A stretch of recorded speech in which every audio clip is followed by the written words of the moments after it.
थे 5 पांडव। हाँ, ये माता द्रौपदी हैं। हाँ जी। ये माता कुंती हैं। हाँ जी। ये नकुल हैं। ये सहदेव हैं। ये बीच में धर्मराज युधिष्ठिर हैं। ये भीमसेन हैं। ये अर्जुन जी हैं। अर्जुन जी का पुत्र अभिमन्यु है। ऊपर कृष्ण भगवान। अच्छा। ये देखिए, ये प्रतिमाओं को, जो बुद्ध की प्रतिमाएं हैं बिल्कुल साफ सुथरी, वो तो स्पष्ट है। उनको कपड़े बुद्ध की प्रतिमाएं हैं, कपड़े ढक रखे और हैं। इनके इस तरह झूठ प्रपंच चलाने से कोई सच्चाई नहीं बदल जाएगी। कोई भी आके देखेगा तो यहाँ तक कि मैं जानता हूँ बद्रीनाथ टेम्पल में अगर वस्त्रों को और आभूषणों को हटा के देखा जाए, मुकुट को हटा के नमस्कार, आप देख रहे हैं द जनता लाइव। मैं हूं कशिश आपके साथ। हमारा देश एक ऐसा देश है जहां मुद्दों की कमी नहीं है। अगर मुद्दों की बात की जाए तो उसमें से एक ऐसा टॉपिक है जो इस वक्त बहुत ज़्यादा गरमाया हुआ है, और वो है बोधगया का, जहाँ पर पिछले 21 दिनों से जो बौद्ध भिक्षु है वो लगातार अनशन कर रहे हैं।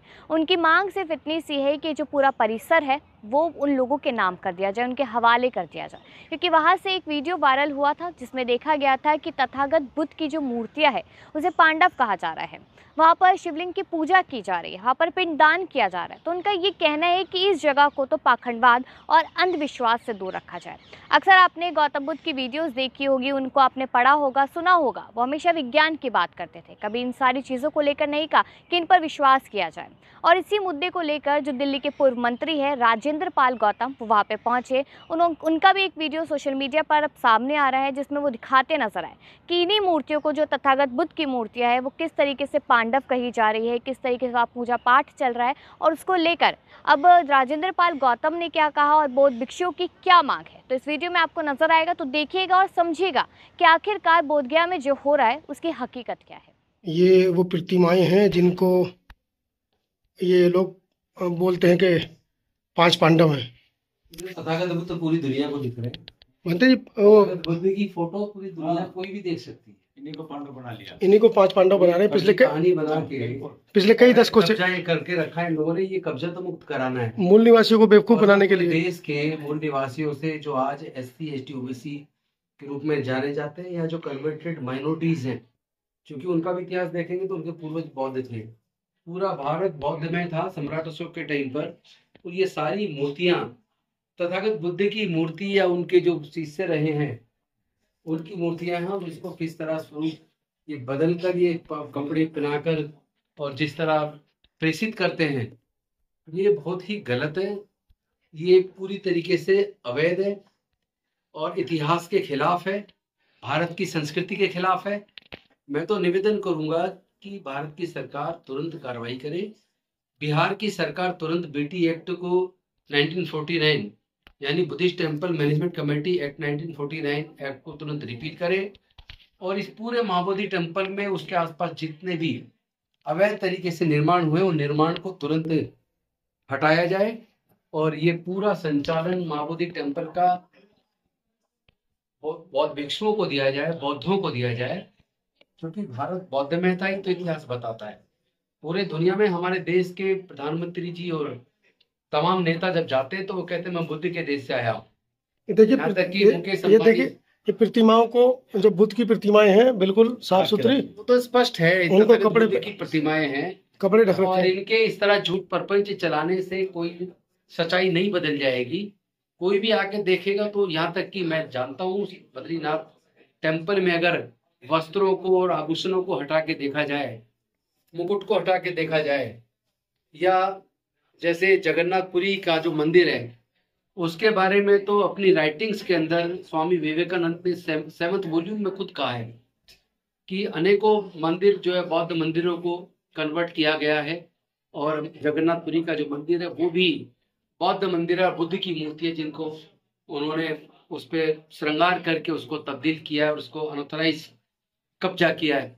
मैं समझता हूँ कि भारत की सरकार को तुरंत सख्त कार्रवाई करनी चाहिए, और इस तरह के जितने भी बुद्धिस्ट टेम्पल हैं, चूंकि अब से 500 साल पुराना कोई भी मंदिर अगर आप देखेंगे ऐतिहासिक दृष्टि से भी, तो उसमें सर्वे में पता लगेगा वो सारे बौद्ध मंदिर हैं और बौद्ध मठ हैं और बुद्ध की मूर्तियां हैं। शिलालेख, अभिलेख सब निकले हैं खुदाई में। और पूरा जो अखंड भारत है, जिसमें मैं बर्मा से लेकर अफगानिस्तान, ईरान, इराक तक पूरे भारत, ये अखंड भारत था। और उसमें खुदाई में जहां भी आज भी खुदाई होती है तो केवल बुद्ध के अवशेष निकलते हैं या सम्राट अशोक के टाइम की शिलालेख निकलते हैं। और एक और चीज, जो सिंधु घाटी की सभ्यता है, वहां जो खुदाई हुई है हड़प्पा की, उसमें भी जो स्तूप निकले वो ये बताते हैं कि बुद्ध से पहले ही और भी बुद्ध हुए हैं। तो ये बुद्ध की जो परंपरा है ये बहुत पुरानी है। भारत की संस्कृति बुद्ध से ही जानी जाती है।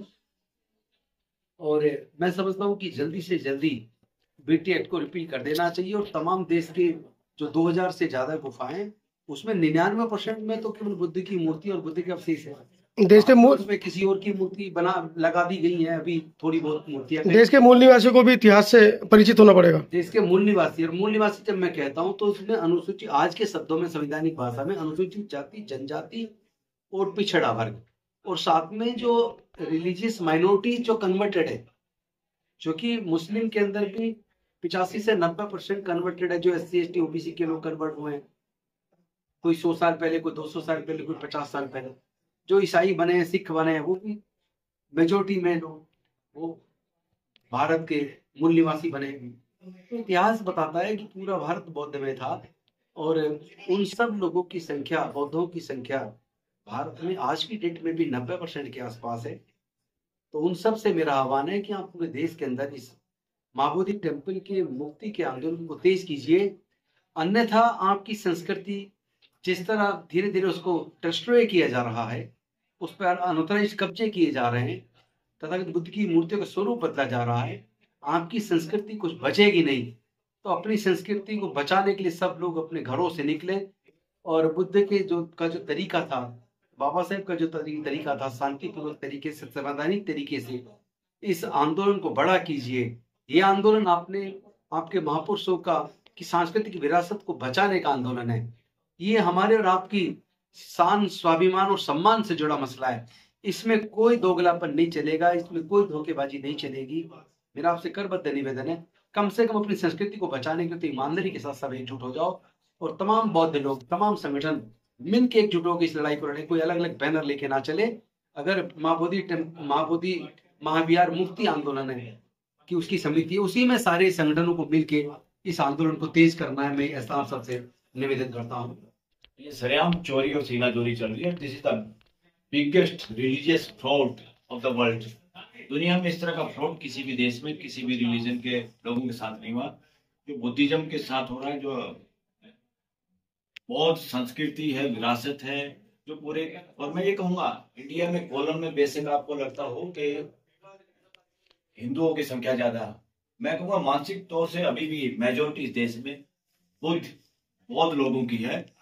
जो बेशक रिकॉर्ड में हिंदू हैं, वो सब लोग मानसिकता से, अपने कार्य व्यवहार से, ये देश मेजोरिटी अभी भी बौद्ध लोगों का है, और बुद्धिज्म की मानसिकता ज्यादातर लोगों की है। एक तरफ बुद्धिज्म है, एक तरफ ढोंगवाद है।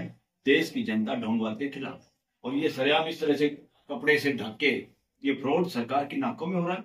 सरकार इस तरह के फ्रॉड करवाने में शामिल हो रही है। ये लोकतंत्र के खिलाफ है, संवैधानिक मूल्यों के खिलाफ है। हम ही डाल दें इसको, ये सब लगा के।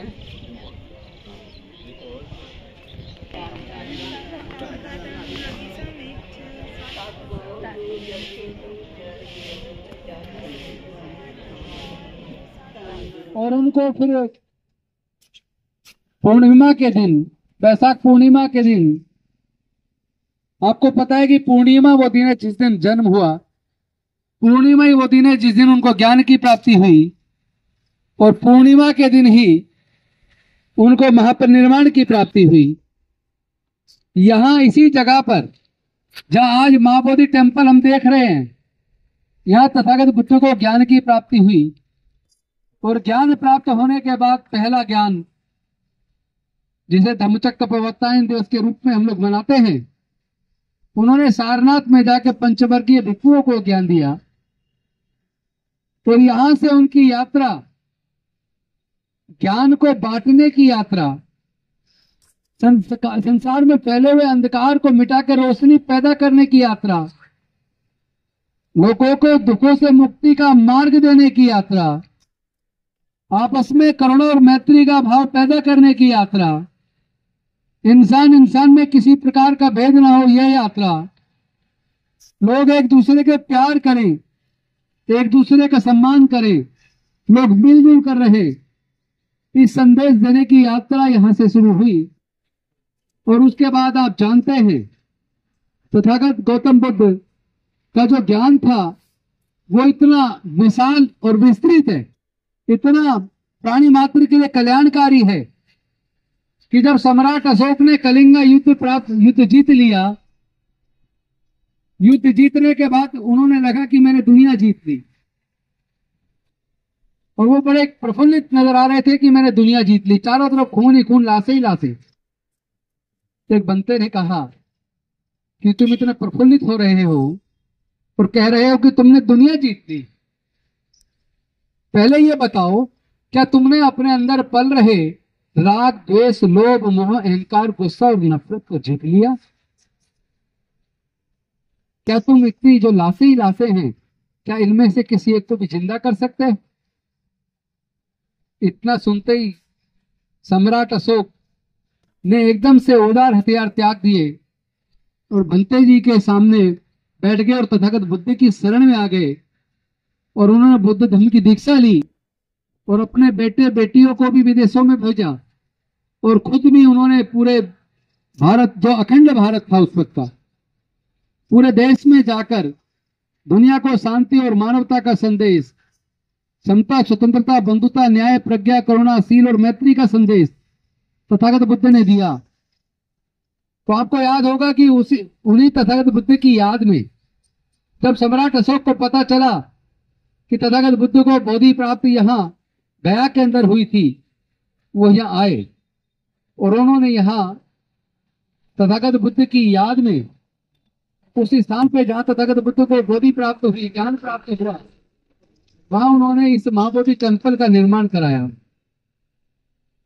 इस बीच बौद्ध धर्म में कितनी सारी धाराएं निकली, लेकिन उसके बाद भी एक बात तो माननी पड़ेगी, और वो ये कि पूरे दुनिया में केवल बौद्ध धर्म एक ऐसा धर्म है, बौद्ध धर्म एक ऐसा धर्म है जिसको फैलाने के लिए, जिसके प्रचार प्रसार के लिए ना तो कभी बल का प्रयोग हुआ, ना कभी पैसे का, धन का, लालच का या डर का सहारा लिया गया, लेकिन फिर भी तथागत बुद्ध का धर्म अपनी मानव के लिए कल्याणकारी शिक्षाओं की वजह से